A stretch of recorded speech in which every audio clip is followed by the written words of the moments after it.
Hi, it's Caleb with Terrytown RV. I'm here at a 2022 Jayco 224BH, and we're going to do an orientation today. We'll start up here in the front with your power tongue jack. On the left, you have a light switch. On the right, you have your switch to extend and retract so you can hook and unhook from your vehicle. Behind that, you have two 20-pound propane tanks with the regulator in the middle. With this regulator, you'll switch between your two tanks here. So whichever way this little arrow is pointed towards, that's the tank you're using. Once one tank goes empty, just switch it over to the next tank. Behind that, you have location for your batteries. You can fit up to 2 batteries on here.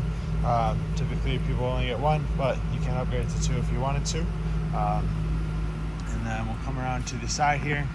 So you'll notice on your marker lights, there's a little extra plastic piece. You'll see that on both sides actually. That is prep for a Furrion side view camera, and there's going to be a prep for a Furrion backup camera on the rear of the trailer. So this, with the side view cameras, those just allow you to obviously see down the side of your trailer as you're going down the road. So it helps eliminate your blind spot a little bit, makes driving a little bit easier and more comfortable for you. And then with that backup camera, obviously that allows you to see behind you and aids with backing up. Next to that, we have your pass-through storage. As you can see, it goes all the way through to the other side. Right next to that is some stickers with vehicle information, your VIN numbers on here. There's cargo capacities, tire pressures over here, so you can reference that if you need to. And you'll notice you have one of your 4 stabilizers. There's stabilizers on all 4 corners. They are for stabilization only, not for leveling. So you're going to level the trailer out front to back by raising and lowering your tongue jack. And to level it out side to side, you'll put boards or blocks underneath your tires. Once you get that leveled out, run your stabilizers down, put a little bit of pressure on them, and that's gonna help them do their job better. With that little extra pressure, that's gonna help stabilize the trailer. And there's a crank for that inside. It's underneath the bed.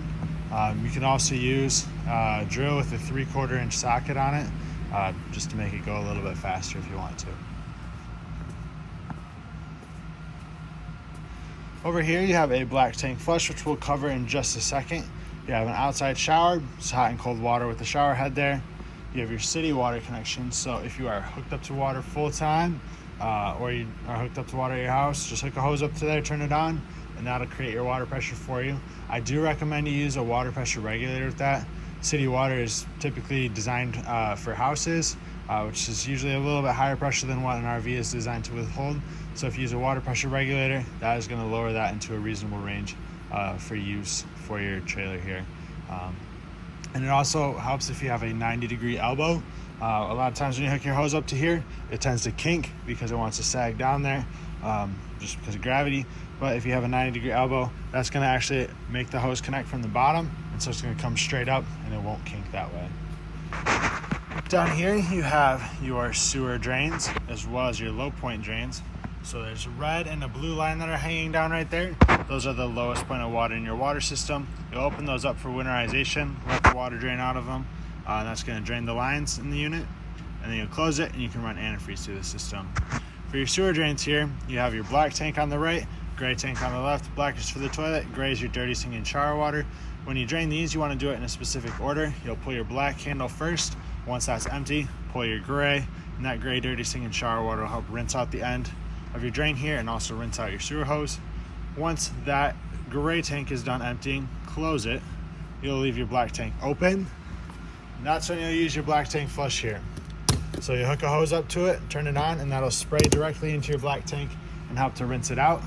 Run water through there for 5 or 10 minutes, and that's going to help clean off your sensors, get rid of most of the waste that's left in there if there's any, and it'll help get you more accurate readings on your monitor panel. So once you're done with running water there, turn your water off, close your slide valve, put your sewer cap on, and you're all set there. And then you can store your sewer hose in your bumper. Just squeeze to open up this bumper cap, and you'll slide that hose in there so that you store it out of the way of everything, since it gets pretty gross. Right up here you have input for cable or satellite. So if you're staying somewhere that has cable hookup, or if you have a portable satellite dish, that's where you hook your coax up to. On the back here, you have your spare tire with the cover, 30 amp power hookup with the 30 amp twist lock cord. I do recommend with that, they use a 30 amp surge guard to help protect the electronics on the unit. In case of a power surge, that'll protect the electronics you will have to replace the surge guard, but it's a lot cheaper to replace the surge guard than it is to diagnose and repair wiring in here. Up top is that backup camera prep that I mentioned earlier. So that camera just mounts up there. There's a plug on the back side of that hooks up to, and then there's a screen that'll go in your tow vehicle, so you can monitor that as you go down the road. And then back here is your water heater. This is gas and electric. Down at the bottom is your drain, and then you have your drain cap. This cap will tighten down there with a 1 1/16 inch socket. So you tighten that down, turn your water on, and the tank here will start to fill. And then to make sure it's full, you'll pull on your pressure relief valve and water will come out of here. Then you're good to turn it on. You don't want to turn it on when there's no water in the tank. That'll burn up your heating elements and you'll have to get those replaced. But the switches to turn that on are going to be inside by your monitor panel. And like I said, it's gas and electric. For gas, make sure your propane's turned on. For electric, make sure you have 110 power. And you can run both of those at the same time. That's going to be your most efficient way to heat that up, with both elements running. Otherwise, if you're hooked up at a campground, I recommend you just run it off of electric to help save some propane. It will heat up a little bit slower, but you'll have extra propane at the end of the day. And you don't pay the electric bill when you stay at a campground. So we'll head around here to the door side. We have the outdoor kitchen, the mini fridge, temperature control up in the top left there. This fridge is 110 only. It's just plugged into an outlet on the back side, so you do need shore power in order for it to work. And then you have your sink there. Right down below, you have an LP quick connect, which is tied into the propane system. So if you had an outside grill that you want to get set up, you can hook that up into there and it'll use the propane from up front. Your power awning, you have 2 outside speakers. This vent here is for the back side of the refrigerator, just so it can vent gas fumes out. You can also access the back if you ever needed to. It's mainly for service, but you can see all the wiring and everything back here. Plug this in. You also have the plug for the 110 power here. These tabs, you just give them a quarter turn to lock and unlock them. You have the furnace exhaust there, so that's going to blow out hot air when you run your furnace. So you want to be sure you don't block it, touch it, put anything in front of it that could burn or melt. And then next to that is your fresh water tank fill. So if you're rustic camping, you'll stick your hose in there, turn it on, and that'll fill your freshwater tank. And then once your tank is full, you'll turn your water pump on, and that'll be what creates your water pressure for you. So you're not hooked up to water at all. It's just in the tank. And your drain for that is right down there. Just give that valve a 180-degree turn to open and close it. I have a vent up here for above your stove. There's 2 tabs on it. They'll pop open so that they can vent outside while you're using it. When you're not using it, you'll snap those shut. That way, that seals that off and no bugs or anything can get inside there. You do have a mount for a TV inside. You can actually see it through the window there. On the wall, there's a bracket that you can take off, and that'll go on this same mount here. There's the same style one inside, so you can swap those in and out. And you have your connections here and 110 outlets. And then we have the other side of the passenger storage, so you can see in there. And that's that other side view camera prep. One last thing out here is going to be your solid steps. With these, you want to make sure that your entry door is all the way open when you take them in and out. That way, your latch here will clear your screen door and it'll go in nice and smoothly. On the left, there's this blue pull handle. That's going to release the lock on there, so you can pull them back out. You'll notice right now it wiggles around a little bit while it's in there. Once your door closes, it's going to pinch both sides here between the door frame and the door, and that'll secure that in place so that it doesn't move around. You have to pull it back out. Just pull the blue handle, and that's going to release it. You'll notice there's tabs on either side of the leg. Those are so you can retract those back up. To extend them, all you have to do is pull on it, and that'll allow you to level the steps out. When you take these out, you want to be sure to get the top of the step here as flush to the kick plate of the door as possible. That way, there's as much clearance for the door to close over top of that as possible. We'll head inside though. Right inside the door, you have a couple controls. So you have your awning control here. So awning in, awning out. We'll hold down awning out, and that will extend that out. It's not going to stop automatically, so you do want to keep an eye on it. I don't know that we'll have enough room to run it fully out here, but there'll be a little extra fabric piece that hangs down at the end, and you'll also see the bare awning tube, and that'll be your indicator that it's fully extended. And we are not going to have room to run that fully out, but that's what that'll look like. Your arms are also adjustable on both sides. You'll notice it says pull down to adjust pitch, so you pull that down, it's going to bend at this elbow here, and that'll allow you to pitch the awning one way or the other so that water can drain off of it. Hold down in, run that in the rest of the way. You have your monitor panel right here, so you see the 4 buttons in the middle: battery, fresh, black, and gray. You'll push those, and it's going to light up at the top with what level it's at, so you can check the level of that. And then at the bottom you have your switches for your water pump, water heater on gas, water heater on electric. Once again, you can run the water heater on both functions at the same time or individually. And we'll see what those buttons here look like for when that lights up there. And then you have 2 light switches. This is going to be your ceiling lights inside, which do also have a push button in the center of them, so you can turn individual lights on and off. And then this switch here is going to do your LED outside. Right down below here, you have your carbon monoxide detector. As long as that green light is on, that means it's working. That green light is always on because the carbon monoxide detector always has to be on, with it being a safety feature. So over time, that will drain your battery down. So what I recommend for long-term storage is that you just disconnect your battery and remove it, so that it doesn't get drained down by the carbon monoxide detector. Your keys, they're going to be here on your sink. We have 2 Bauer keys here. Those are going to go for your entry door and all your compartment doors. And then these black keys here go to your outdoor shower. So that's all the black keys go to. Everything else is key to like. We have your microwave up here. It's going to work just like a microwave would at your house. Then we have light and fan for above the stove. The glass cover for the stove just folds up and rests at the back. It makes the extra backsplash back there. And to light your stove, you'll turn this to the flame, turn your igniter to the right until your burner lights. There's no propane right now, so that's not going to light. But this igniter turns to the right only. It's indicated by the arrows on there. If you turn to the left, that's going to break it.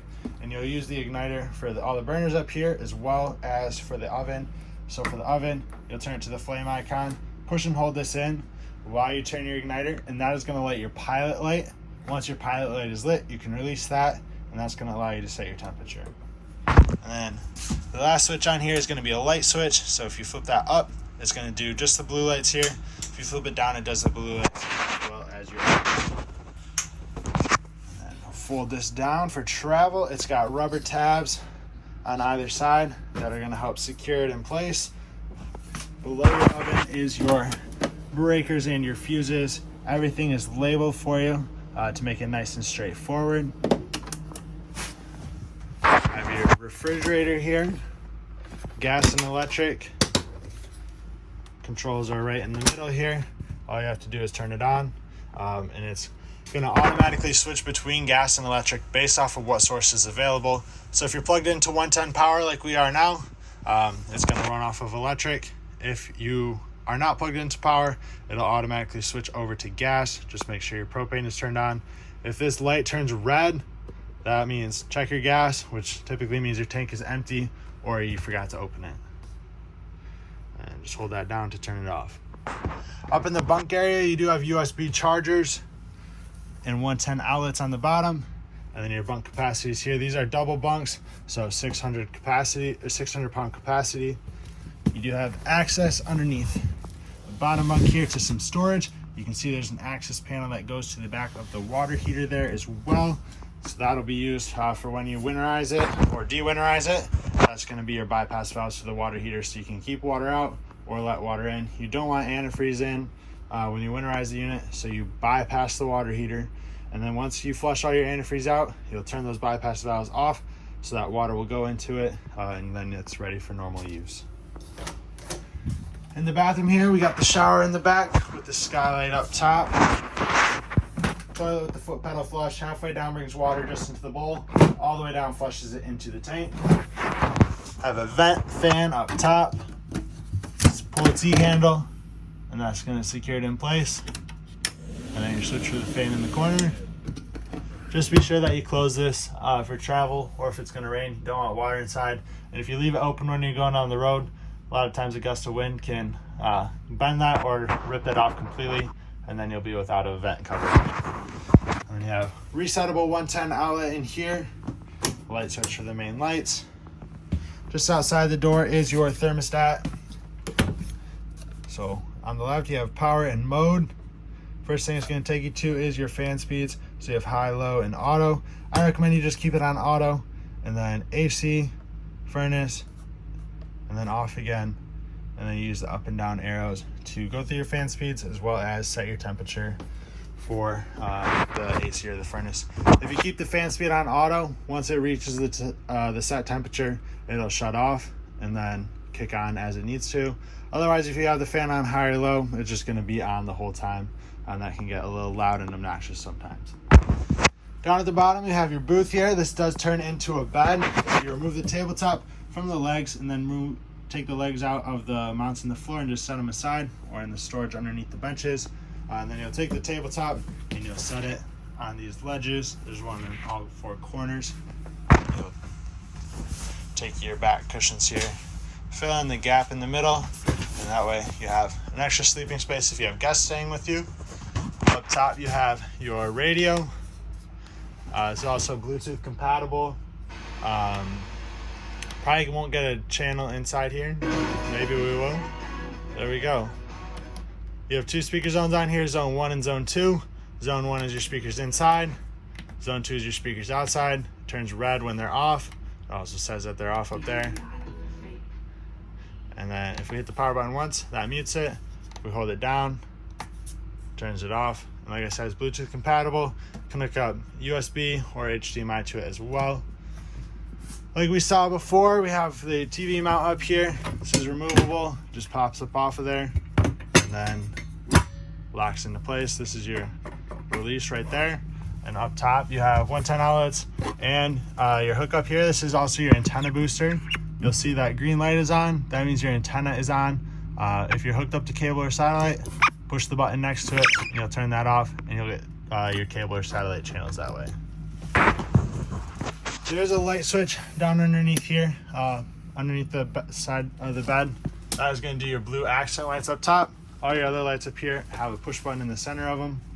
You'll notice there's a sticker on the wall that says wired for solar. So this unit is prepped for solar. So this is where your solar controller would go, and then it's got wiring run to the wall there from the roof where the panels would mount to. So it is option for solar if you wanted to get it.